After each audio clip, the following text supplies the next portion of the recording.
دیکھیے آج کی جو کنسلٹیشن میٹنگ تھی یہ ایک سیریز آف کنسلٹیشنز ہیں جو ہم نے رکھی ہے تمام اسٹیک ہولڈرس کے ساتھ.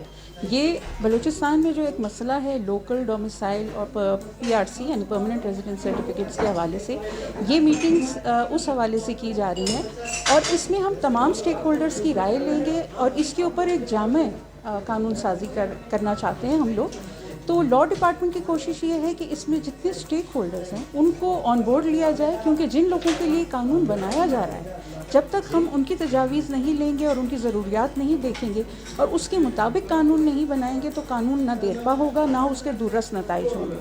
تو یہ کنسلٹیشنز اسی حوالے سے ہیں کہ ہم تمام اسٹیک ہولڈرز کی تجاویز لے کر ایک مؤثر قانون سازی کی طرف جائیں اور پھر اسمبلی سے وہ مؤثر قانون جو ہے وہ پاس کرنا ہے تاکہ صوبے میں لوگوں کے حقوق کا تحفظ ہو سکے. جی نہیں, اس میں ہم نے جو پہلی کنسلٹیشن رکھی تھی وہ تمام پولیٹیکل پارٹیز کے ریپرزنٹیٹیوز کے ساتھ تھی اور اس کے بعد آج جو ہم نے کنسلٹیشن رکھی ہے اس کے اندر ہم نے تمام سول سوسائٹی آرگنائزیشنز کو, تمام جو میڈیا کے ریپرزنٹیٹیوز ہیں ان کو اور جو اس کے ساتھ جو لوگ پٹیشنز میں گئے ہیں ان کو اور جو محرک تھے اس کے اسمبلی میں ان پارلیمنٹیرینز کو بھی ہم نے انوائٹ کیا تھا. تو یہ ایک سیریز آف کنسلٹیشنز ہے جو ہم مختلف اسٹیک ہولڈرز کے ساتھ علیحدہ سے کر رہے ہیں. تو یہ ہدایت ملی کہ آپ اس پہ ایک براڈ کنسلٹیشن کروائیں. اب اس میں جو پریوائز ہے ججمنٹ میں کہ یہ اس کا پرپز کیا ہے PRC کا, تو اس میں یہی ہے کہ to protect the rights of the bona fide indigenous residents of the province, کہ جو یہاں کے باشندے ہیں صوبے کے ان کی رائٹس کو پروٹیکٹ کیا جائے. اور پھر جو انڈیزرونگ لوگ ہیں جو نان ریزیڈنٹس ہیں لیکن ڈومیسائل تو ہے لیکن نان ریزیڈنٹس ہیں جو یہاں پہ رہتے نہیں ہیں, ان کو جو سہولیات لوکل لوگوں کو آئین کے ذریعے قانون کے ذریعے میسر ہے وہ ان سے استفادہ نہ کرے. اچھا, دوسرا پھر یہ ہے کہ جو PRC ایک انفارمل طریقے سے ڈسٹرکٹ ایڈمنسٹریشن ایک طرح سے سرٹیفکیٹ دیتے ہیں PRC, جس کو نام میں خود بھی DC رہا ہوں. یہ PRC نما ایک کاغذ ہوتا ہے لیکن اس کا بھی کوئی لیگل کوئی بیک اپ نہیں ہے, وہ بھی ایسے انفارمل طریقے سے ایشو ہوتا ہے. اچھا, اب یہ کیس جو ہے وہ یہ ابھی بھی سپریم کورٹ میں سب جوڈس ہے لیکن سپریم کورٹ کے شارٹ آرڈرز کے ذریعے ہمارے جو ایڈوکیٹ جنرل ہے ان کے ذریعے ہمیں کنوے کیا ہے کہ اس پہ آپ لیجسلیشن کریں یا کوئی رولز بنائیں سندھ کی طرز پہ. سندھ کے پاس آلریڈی PRC ہے, تو انہی ڈائریکشنز پہ اب یہی جو کنسلٹیشن پروسیس وہ ڈرافٹ بنا ہے اور آپ سے اس پہ رائے بھی لی جا رہی ہے. یہ وہی میں نے آپ کو بتایا کہ پروونشل کیبنٹ کے ڈائریکشن پہ میڈم ربابہ کو یہ ٹاسک دیا گیا کہ آپ ایک براڈ کنسلٹیشن کروائیں اسٹیک ہولڈرز کے ساتھ اور اس پہ کنسنسس بنا کے کہ سب لوگوں کو سنا جائے اس پہ, اور ایک کانسنٹڈ ایک پروپوزل جو ہے وہ کیبنٹ کے سامنے پیش کیا جائے. یہ تھوڑا سا ہم نے کمپیریزن دیا ہے.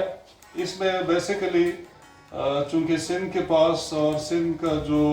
PRC کا جو رولز ہے جو لا ہے اس کا ریفرنس سپریم کورٹ نے بھی دیا ہے کہ سندھ کے پاس PRC والا سسٹم بہت پرانا چلا آ رہا ہے, تو اس کا تھوڑا سا ہم نے کمپیریزن دیا ہے. بنیادی مقصد اس کا بھی ان کی PRC کا جو لا ہے وہ ہم نے پڑھا ہے, اس میں بھی یہی ہے کہ جو بونافائڈ ریزیڈنٹس ہیں جو مستقل وہاں پہ رہتے ہیں لوگ, ان کی رائٹس کو پروٹیکٹ کرنے کے لیے انہوں نے ڈومیسائل کے علاوہ انہوں نے PRC انٹروڈیوس کروایا. ڈومیسائل بھی ان کے پاس ہے لوگوں کے پاس, لیکن اس کے علاوہ انہوں نے PRC بھی انٹروڈیوس کروایا کہ اتنے عرصہ اگر وہاں پہ آپ رہائش رکھتے ہیں تو پھر آپ ایلیجیبل ہیں کوئی پروفیشنل کالج میں داخلے کے لیے یا سندھ کے کوٹے پہ, چاہے فیڈرل گورنمنٹ کا ہے چاہے پروونشل گورنمنٹ کا ہے, اس کوٹے پہ آپ اپوائنٹمنٹ کے لیے ایلیجیبل ہونے کے لیے آپ کو اس پیریڈ کا جو 3 سال کا انہوں نے رکھا ہے کہ کنزیکٹیو اگر آپ 3 سال وہاں پہ رہ رہے ہیں